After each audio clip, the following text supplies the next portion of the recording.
So our next speaker, let me back up actually. If you think of the D series, right, like the D series really is built on passionate exchange of ideas and a really rigorous conversation, right? A rigorous and passionate exchange.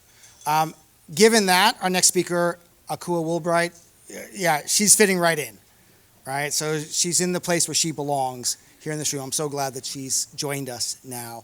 As the wellness coordinator at Whole Foods headquarters and also work with the Whole Foods Foundation, she is a fierce voice for communities that historically have been missed by the current delivery systems. And I think actually in hearing some of what she's saying also, not just missed in terms of deliverable, but actually misunderstood by the current system.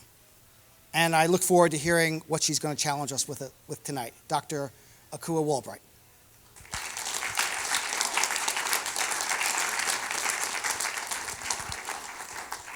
Thank you, everyone. So the lightning round kind of made me nervous too.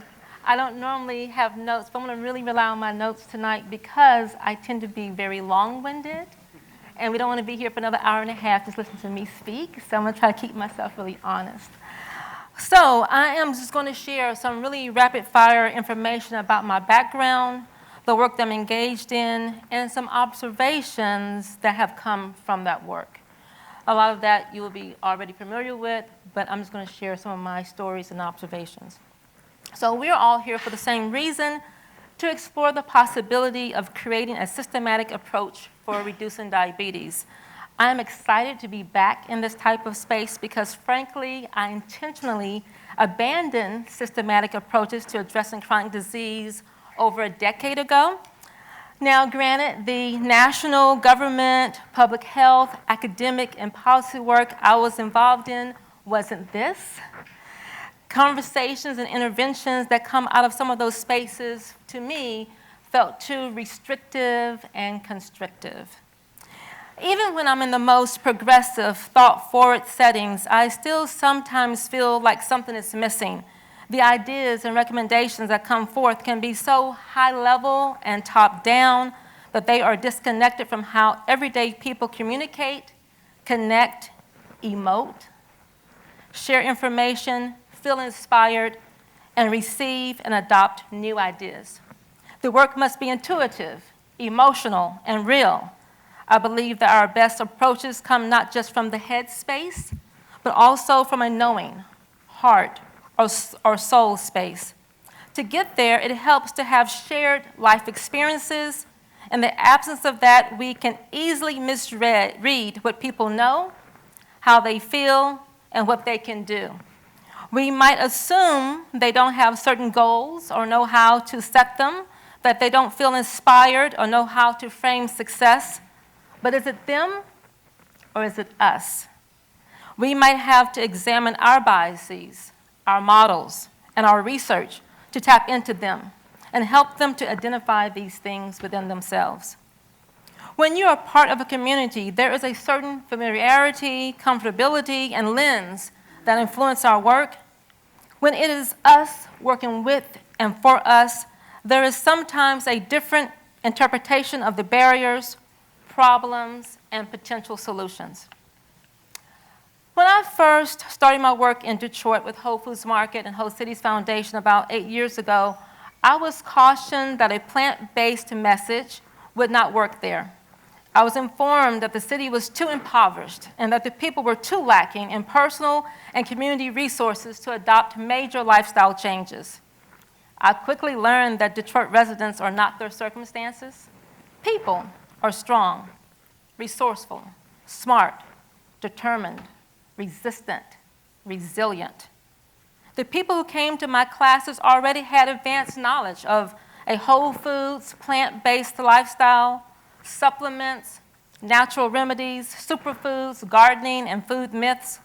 They were empowered and already talking about food as medicine. They challenged my opinions about their health beliefs and behaviors. I was prepared to talk to them about food deserts, but instead they spoke to me about their favorite urban gardens or fresh produce stands. They have found a way and were already taking their health into their own hands. They challenged my opinions about perceived barriers to food access. I started teaching about the benefits of a plant-based diet anywhere someone would have me: barbershops, beauty salons, churches, schools, government offices, police stations, women's shelters, family services organizations, community centers, and people's homes. The interest quickly grew to the point I couldn't accept all the invitations I was receiving, and we started inviting people to our center for weekly classes.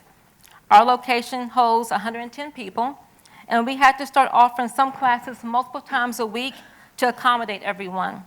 Over 800 attend our larger events, and thousands participate in our annual 28-day healthy eating challenges.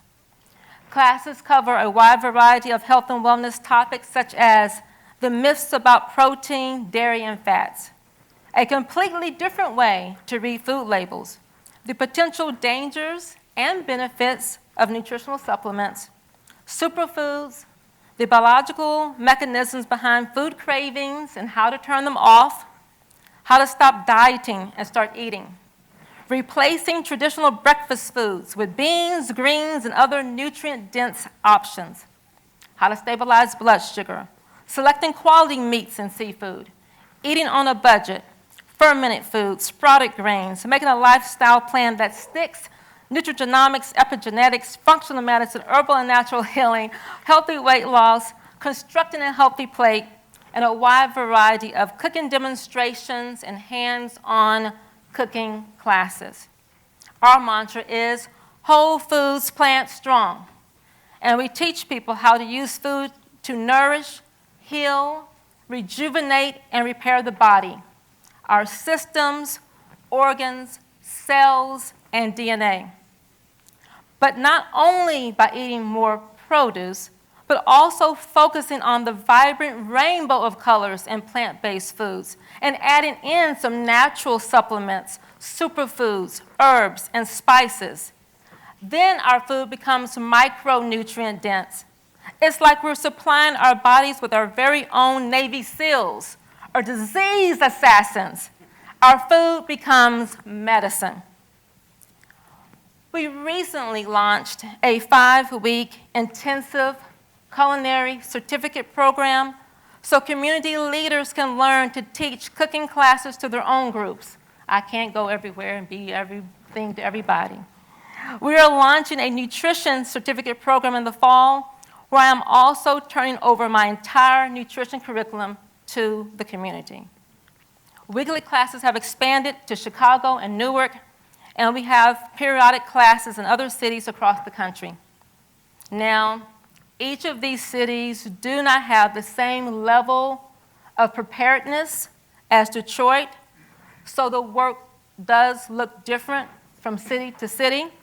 I created a Stages of Change tool that assesses a city's readiness to adopt a plant-based message, and I adapt my programming accordingly. In each of these cities, people are coming off medications and losing weight. Doctors have taken notice, and they now attend my classes or invite me to read charts and consult with their patients.